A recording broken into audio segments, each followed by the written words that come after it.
What's going on, everybody? Today is Friday, Aloha Friday. It's October 20th, and you are watching and listening to the Daily AI Show live. And we are super excited that you're here. We got most of the crew, just missing Aaron, so it's nice to see most of us back today. I know Aaron will be back next week.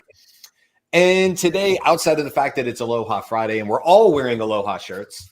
Oops, darn it, I forgot. Bah humbug, says Robert. I'm like black. I'm heading to a funeral as what's his face says. You know, are you really? I don't know what you're talking about. No, what's his face? Okay. Because like Johnny Cash. He's like, you going to a funeral? Men in Black. I wasn't sure where we were going with that. I was like, I don't know. I don't know who what's his face is.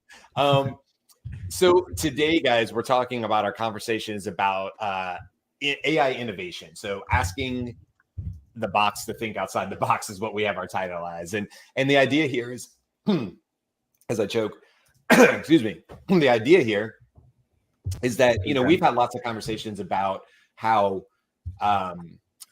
you can do prompting. You can get a, you know, ChatGPT, we all know will write a decent email for you. It will do some other, as we would consider, and we sort of internally would call those low-hanging fruit. Not that that's not a great use case, but yeah. We've been doing this for months now. So now I think the cool conversation for today, it's kind of perfect for a Friday, is to just sort of expand a little bit and step back and go like, well, what other ways can AI be creative? What other ways can we truly start thinking outside the box? I actually have a cool use case that we put in the show notes, UCI's AI Innovation Challenge, which I think is just probably one of many that are out there, and really cool ways that we're bringing students into the fold to solve big problems in things like Jimmy, like in storytelling, which I know you're probably all over, healthcare, which I'm a huge fan, obviously, of the innovations that I think we can do there. So that's sort of where the context of the show was, but I'm more than happy. I don't know if anybody kind of came into this thinking, oh, I definitely want to talk about this particular topic. So open it up to the group and kind of see where this goes. I want to just put, because this is the way I think, is what is it about the LLMs that enables them to be creative thinkers? And what I'm going to just posit is that there are two things that occur in my mind that suggest, you know, how to get an LLM to be creative, innovative, to come up with novel ideas. One is its ability to produce hundreds or thousands of answers, and you direct it to do 100 things, and it's going to have to be creative, right? It's going to have to go to the edges of its space in order to bring back enough responses. So you're going to get some novel ideas out of just its ability to do a lot. And the other one is its ability to do role play. So you can direct it to take a role, and you can describe what that role is. And if that role is an ingenious, you know, person who is, you know, capable of putting out really at the edge ideas, well, it's going to do its best based on an enormous volume of training to do that kind of activity. So those are the kinds of things that you're going to be touching on if you're asking the LLM not to just be rote. And then the last thing is temperature, which is this injection of randomness, if you will, in the results. So those are the three things, try to bring it down to just three, that are related to how the LLM can actually be creative. Yeah, I think further clarification, I mean, not that this is useful for, I guess, our topic, but it's interesting if you think about temperature and you think about the semantic in the vector space, the way the language models operate and the natural language processing operates. When you start to get temperature, you said randomness, and I can visualize as clear as day, they're farther apart. So like if I say, give me a good recipe for cookies, I was talking about cookies, it's going to be really close to flour and butter and sugar, right? If I say, give me something crazy outside the box and set the temperature to craziness, it might use olive oil. It might go, and those are not commonly associated with cookies, but have been done. So that's the beauty of the language model, is it knows all the weird variants that are weighted a lot less, or have a vector or a word association score. I'm just being generic here. This is not the true terminology, but a lower score or a lower rating, which is why the temperature thing is quite brilliant, Andy, when you're thinking about how to how to really, if you wanted to go outside the box, like, and you can't really adjust that on the language models. You have to go in the playground and do that. But if you want, it's like, I'm getting all these basic, ideas that are really just, I've heard them 100 times. I want to try something different. Now, keep in mind, if you go too far, it might start giving you weird scripts and code and gibberish and Sanskrit. I mean, I've done that before. I'm like, it's not even a sentence. It's not even words. So be careful about that. But I do like the idea that if you understand how language models operate, you really do have more power at your disposal. Right. Yeah, I think that kind of. Go ahead, Beth. The other thing that this brings in, and it may be what Jimmy was about to say, is that language models can split themselves, or you can set it to split. And so now you have agents, right? You have independent, autonomous, which doesn't mean that it's not directed by you or you can't watch it, but agents then, like, Brian was actually showing us something pretty, which had things splitting out and then coming back together, which is a lovely model, and actually models what we do, like our autonomous agents in our physical bodies, right? Like our bodies go, boom, there's something happening, go and do all of this. And then it comes back together to yeah, okay. That's a great visualization. A hand can't do what a nose can do. It's like that. We have autonomous agents in our body. I love that visual, Beth. It's great.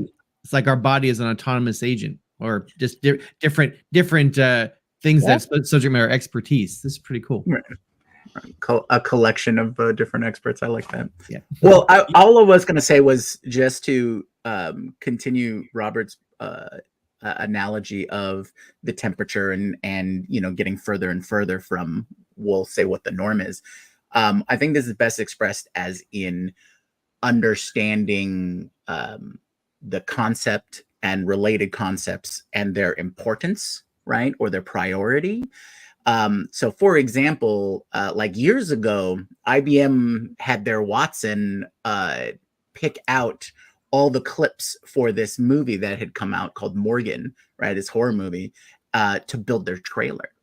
And so I don't know, this was probably more of a gimmick, kind of thing, because it was about a rogue AI, robot or whatnot. Let's use AI to make the trailer. But they go into a little bit of explaining how Watson did it. And basically Watson just analyzed the entire film and found the points of action and those crescendos of emotions and things like that, and use that to inform what it should choose to make a good trailer, because they gave it the concept of what is in a good movie trailer for a horror movie, right? So that's where you can see temperature, and those kinds of aspects really show itself, because the crescendo, the action is more important, and that's why that scene should be chosen, as opposed to something where the music is low or somber or quiet, and there isn't a lot of stuff happening in the scene, and those kinds of things. So that's all I wanted to dive into, is where AI attributes the importance of choosing what is creative or what's further from what your original thoughts were. And I would love to just carry on that conversation, because I think movie making in general might be a great analogy for sort of this idea of AI and creativity, because everything you just said, Jimmy, still requires a human in that loop that has I would say a solid amount of specific knowledge, niche knowledge in what makes a good, what are the parameters that create a good trailer? What are the parameters that, the AI can create it up to a certain point. The AI might be able to do that on its own based on pre-trained data, but more than likely, and what we're seeing across the board, is that it really does require this industry specific knowledge to assist the AI to be even more creative, to take that next leap. And maybe we won't, as models evolve, I would imagine models, or if they already don't exist, each movie studio will have its own language model that's finally trained on how they make movies, whether it's small budget or big blockbusters or whatever.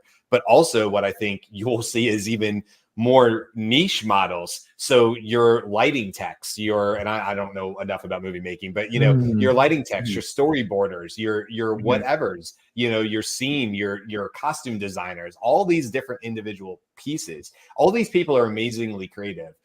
But what I think the future is, and where AI is really going to take creativity to the next level, is I might actually be a great costume designer. I'm not, but if I might be, right in my mind, I might be, and I might say I'm good with a needle and thread, and I can do whatever. But I may not be able to, because of limitations of education, where I lived, socioeconomic type issues or whatever. I may not have the resources at my disposal, some great college down the road or university, in order to get me to that next level. But if I have the know-how, if I have the knowledge, if I have the industry expertise, I can lean now on AI as that co-pilot to become super creative and take that next leap. And so I'm waiting for, as this proliferates and gets out more into the world, and not just the US, but out into countries that would not have this type of technology. I'm waiting for this sort of explosion of creativity renaissance that I believe will happen when more people, and there's more equity to these AI tools. Because I think there's locked genius that are completely siloed in a person, and the genius doesn't have a path to get out. But when they absolutely get access to the creativity tools that AI can provide them. Yeah, and the only reason I would object with that is that at this particular state, it isn't customizable enough yet. Like, if I was, for example, I was at Apple Store getting my new phone, and the lady helping me was an artist, and while we were waiting, she was talking about all the art she does, and she's never heard of AI. So I was like, okay, well, I'm about to blow your mind. So I just did a Midjourney thing. And what was interesting is she does pinup robots. That's what she does. She likes to do a robot that's a pinup, and, bomber style, 1930s, really creative stuff, right? All on paint, on canvas. And I was like, so I showed it to her, and she's like, what? And I did a quick little robot. It was beautiful, of course. Of course, it flagged me for pinup. I didn't like pinup. Whatever. But my point was that I showed it to her, and I go, and she's like, well, how do I use it? Like, think of it as a really cool new paintbrush that you just found. Right. Yeah. And so that's how you can now I can't think the way you can. Like, if I took an iPad and tried to do art, I'm like, it would look stupid. It's a great tool, but I have no concept of art. My brain doesn't work that way, except for photography. So, but for her, she might be able to do something with it that I can't. So I don't know, but right now it's not directable enough. Like, if I want to tell the Midjourney to do some kind of brushstroke thing that she learned in college, I will it be able to listen to that? Who knows? That's one point. But I want to go back to another thing, innovation topic. So I was at a conference this past week, and led a session on AI. It was brilliant. It was very, very lots of feedback. I'll give you all later. But there's another session that was on AI, and obviously everybody's talking about AI these days. We're in the franchise industry, so it was a franchise conference. These are franchisors, or people that are in the franchise industry and selling franchises. And on the panel at the top, it was asked the question, well, let's give me a crystal ball. Where do you see AI going? So if this is the topic of innovation, right? And one of the ones that I thought was brilliant, because a lot of these were restaurant franchises and different brands. The lady said, I fully see augmented reality. I know this is different from generative AI that we talk about often, but they see training happening in augmented reality. Like, you'd have a meta kind of restaurant all done, and the person's walking around and being able to be trained on how to cook or how to do a recipe or how to. I thought that was pretty ingenious. So, and I tell this to people all the time with innovation, the topic of innovation. We got to go to where the puck's going, and unfortunately, our brains can't quite get there. It's like we're actually trying to be innovative, and the puck already passed. So, crap. Okay, try it again. And it's like we're constantly trying to see where it's going, and it's already there. So I don't think our brains are capable of being innovative enough to see what's actually where it's going with everything. But anyway, I'm rambling. I'm doing it, Brian. No, I don't think you're rambling at all. It's where I actually created a video on where I talked about Lumiere's law, where we're still thinking this new technology in the lens of the old technology. So we're using Right. it through that lens, and we keep using it until we actually understand it enough to be able to use it in its native capacity. Right. So Right. that's where Wow. I think we're all going. We're still trying to, you know, put it in these boxes that we've built. Like, imagine when either the internet came out, when social just first came out, we're still trying to, this is the this of this. Yeah. You know how people say this is the Tesla of this. I'm like, no, Tesla is Tesla. You like, this is something new. Yeah. Or Yeah. this- Google was the yellow pages of. Yes. Yeah. Yes. Yeah. Or the Uber of whatever. Right. Uber to Yeah. everything. Yeah. Well, I wanted to just go back, and because I was on a podcast with a fellow a filmmaker yesterday, and we were talking about AI and video production, and we were saying how the indie filmmaker literally can become the Spielberg filmmaker, or has all the tools of a Spielberg filmmaker in their pocket. Like, it's not very long. Like, we've already starting to see the being able to drag and drop CGI into just regular films. And I was thinking, imagine like the ability to take any actor you want that's licensed, that they've licensed their image of their face. Yeah. Right. But imagine just taking that and be like, I want to create this movie. So you go to ChatGPT, like, write me a script like Quentin Tarantino about this, whatever it is. Then you take that, and then you can build like a storyboard around that. Then you build your video around that, and then, you know, put the actors that you want. The young version of, I don't know, Morgan Freeman, and then the old version of Zac Efron, like whatever that combination that you put into a movie. And then in the movie, you're like, well, I can't shoot at the Sistine Chapel. I can't shoot in Prague. Well, guess what? I'm just going to edit my background to see if it is being shot in Prague. Right. Now I have the entire world, like the elevation of creativity with that alone will be ridiculous for these indie filmmakers who there's no way you can afford these multi-million-dollar shoots. So, and Brian, as that is, Carl, I think you're also not, the puck's already past you, because there's a guy I follow, and I don't agree with everything he says, but he says what you just said will be done by you on your couch with your Netflix remote. You're going to say all that. So it's not indie filmmaker. It's going to be, I mean, this is a way off, but that's where he sees it. Everybody's going to have curated content with exactly the topic you said. I don't necessarily agree with that, but that's where he thinks is going.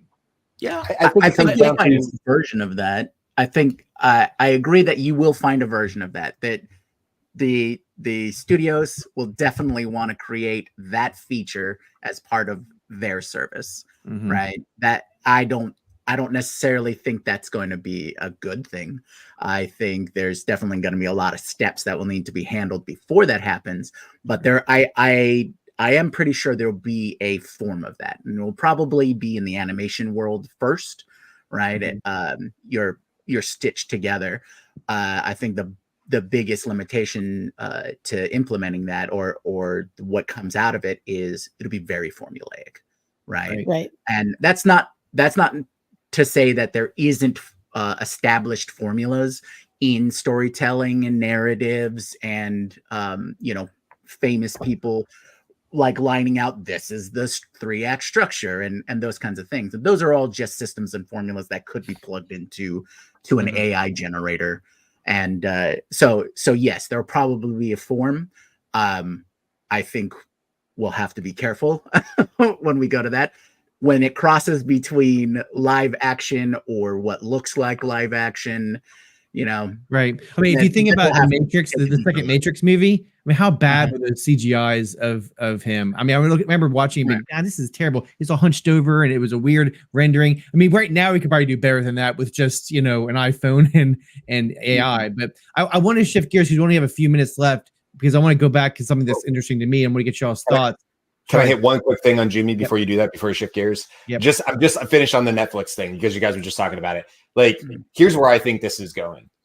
A la a American Idol or whatever. On Sunday night, Netflix says, okay, submit your votes for the next thing. And everybody who's on their couch or whatever has the means to do this submits a 2-minute trailer for their idea, because we know it all comes down to a damn good story. It's got to be a good story. Pixar crushes on the good story. They focus on that more than anything else they do, for good reason. They've got to have a good story. Then it gets upvoted through the week, and the movie premieres on Friday night for the family to sit down and watch together. Like, that's cool. I absolutely believe that's a future event. And Netflix would be extremely smart to do that. Every week, the entire world of Korean films and whatever, like all these people could submit these ideas. And on Friday, you could be watching the full feature length, hour and a half. Maybe it's just an animation or something and like Netflix that. may be too big to take that opportunity. So Netflix coming to a screen near you soon. Netflix. All right. So back on the topic of innovation and asking the box to think outside itself. So the assumption is that the AI can be really good at ideation that's even outside of where your brain can go with it, right? But let me just throw this little nugget out here. It's been said that we're getting to the limit of human generated content. Like, we're getting to the point where there's not going to be anything that the language models can be trained on, because they trained on everything. Okay, so what do you have to say about that as a premise, and how can it then do innovation when it's basically going to have to go inside of itself? And then that's like a really weird feedback loop. So it's going to innovate, and which currently people say it can't. Carl, I'll use it. I'm going to use an example. So everything that you ask an LLM to do is in natural language is a prompt, right? So we've studied structured prompts, and one of the elements of a really good prompt is to give the LLM an example or multiple examples of what it is that you want it to do, and it's a kind of instruction to the LLM.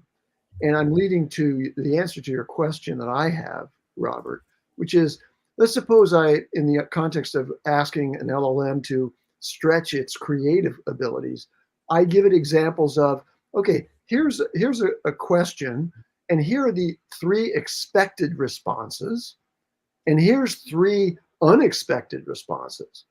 And I build those examples in a way that show the LLM, outside of its training, that there are valid responses that are unexpected, that are way at the edge cases.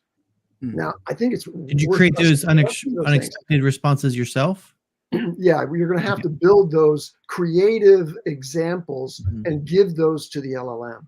So let's just use the terminology. Okay, you can use words in your prompts that will generate kind of a kind of creative response. Like, give me new insights, for example, is one phrasing, and it has enough experience in its large training sets to know, okay, here's an example of somebody who put forward what was described as a new insight in the text. Okay, so it has some examples, but we're going to give it very specific examples of how to generate something that's novel and outside the box. You give them those examples, and then it will do the same kind of transformation of expected and unexpected for anything that you prompt it with. If that's a part of its training example within the prompt. And so you can get an LLM to be creative by example.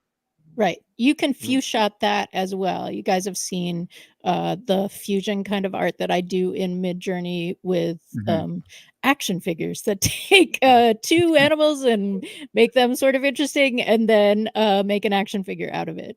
That I have generated. I know I talk badly about Bard periodically, but Bard and I are friends for this. I have given some examples of the kinds of fusion that I think work, and then just said, give me 10 more of these. I didn't even need to describe it. I just needed to give a couple examples of what I was doing. But what about the definition of innovation, the truest, purest sense of that, when it's not going to be able to be using training data? Is the language models capable of that? Now really think about this. It can't be anything that's ever been said in the history. So we have to actually literally asking it to innovate, like creating a new cure to a disease. Like it's never been done before, but it's based on the rules of science and the rules of chemistry, right? Truly innovating. Is that even possible? It is happened possible. for I have drugs. I've been listening to the new book by Mustafa Suleiman, and he has this aha moment that he describes where one of their deep learning models is playing the game, which is the one where, you know, it's a paddle that's sending the ball up and eliminating rows. Okay, so they let the AI play this game over and over in order to improve its ability. It had to learn first, you know, how the whole thing worked. Like, I've got to get the paddle here and have it hit something in order to increase my score. Right. Well, eventually it developed something that no human had ever done as a strategy for winning that game. And what it was it drilled a hole directly up through the center of the column. And then the last ball that went up there just kind of pinged around and hit all the rest of them down. And it blew away any performance that a human had ever done with that game. That's innovation.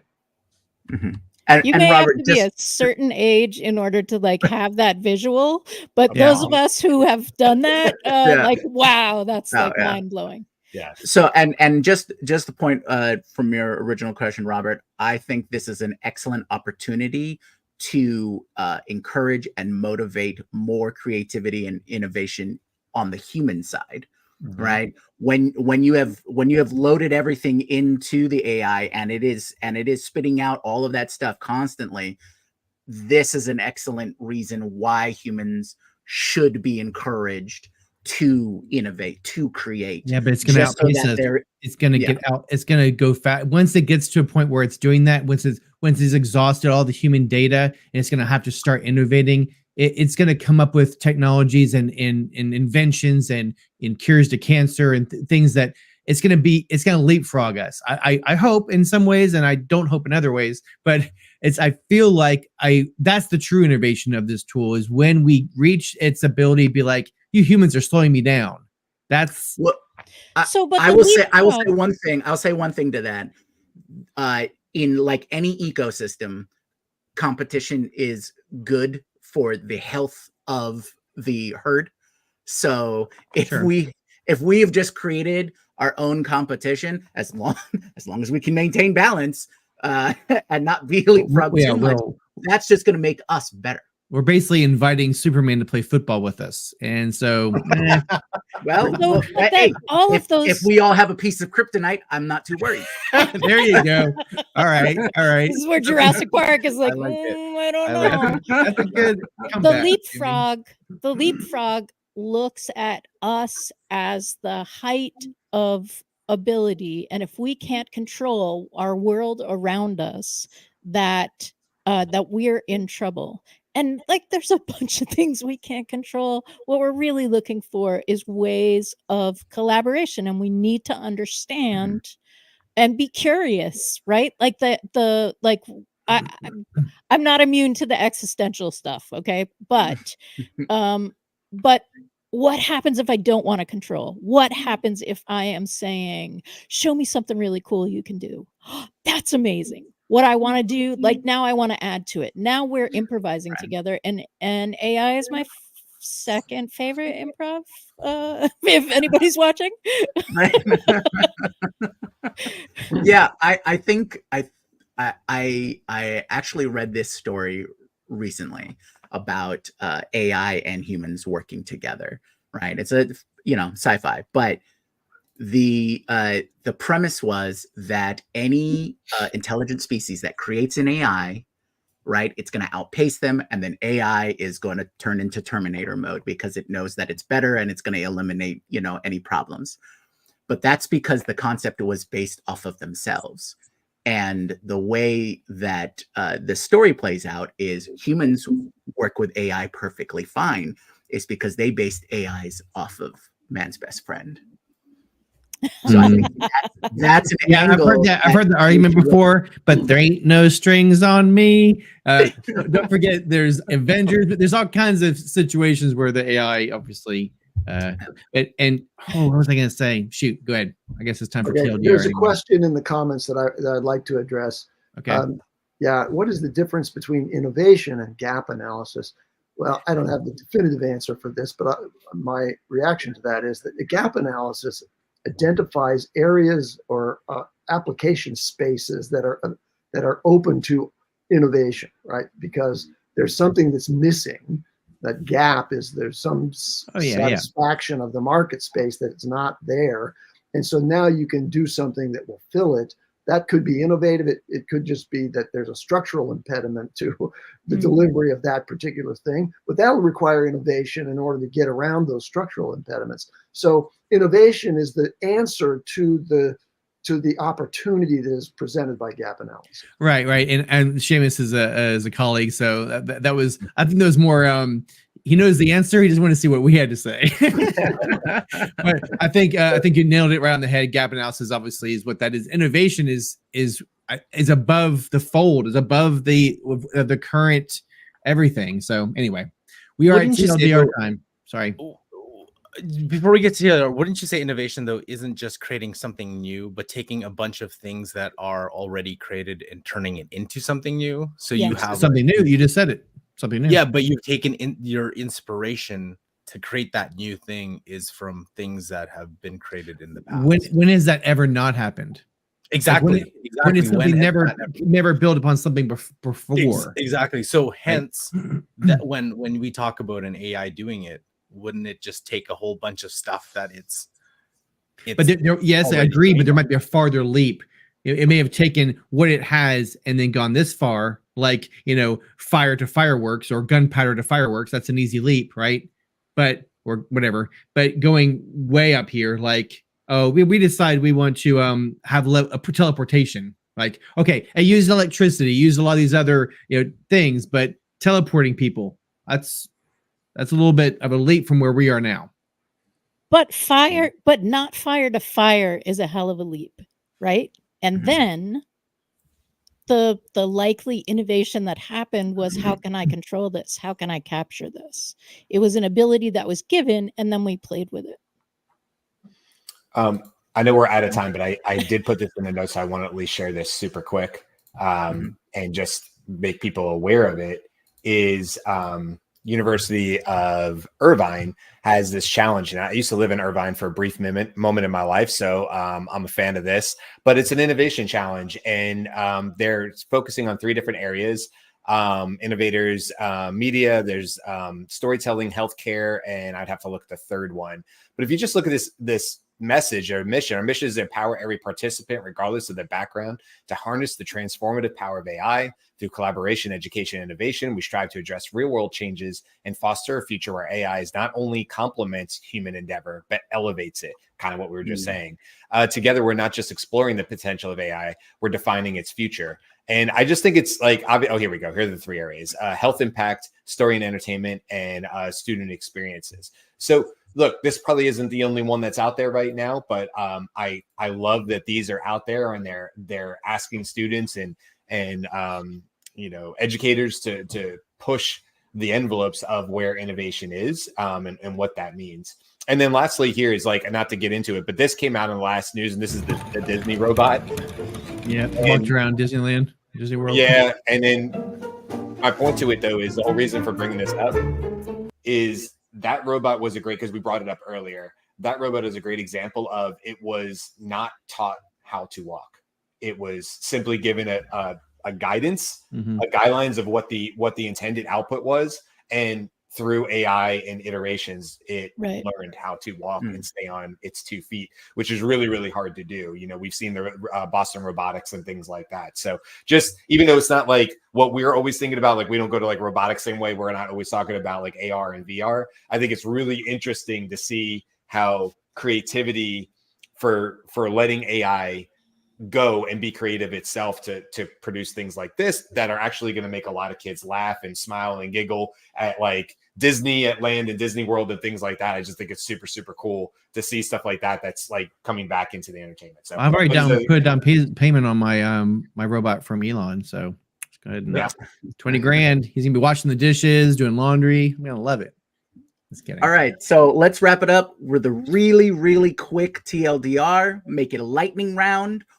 1 sentence on future of AI innovation? Go. Be curious. Brian. Oh God, I was next. Lean on the youth. You know the Ute? The youth. The two Utes, the two Utes. The Ute. Okay, yeah. TH. Ask AI for the unexpected.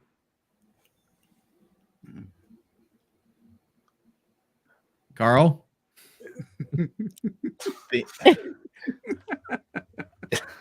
It must be profound. Okay, I got one. Don't let us down. Just keep asking. How's that? That's a good one. AI is coming for you. That's all there is to it. It's coming for you. But I mean, so it's like, are you ready? Figure out how to make robot cookies, everybody. You better. Which connotation of coming are you using in that particular? It's coming for you. Okay, again, And that's the end of this lightning round. Now, what's your meaning? I'll wrap it up with look to the artist for inspiration in AI. okay. I love it. I thought All for a right. second that lightning round was going to take longer than our regular TLC. I thought, ooh, this is going to be a rough way to end a Friday. Never tell us to be succinct and only use one word. That's mean. Yeah, none of us are good at that. I'm definitely not good at that. So, all right, that's it. That's the show. Hope you guys enjoyed it. That was a good Friday discussion.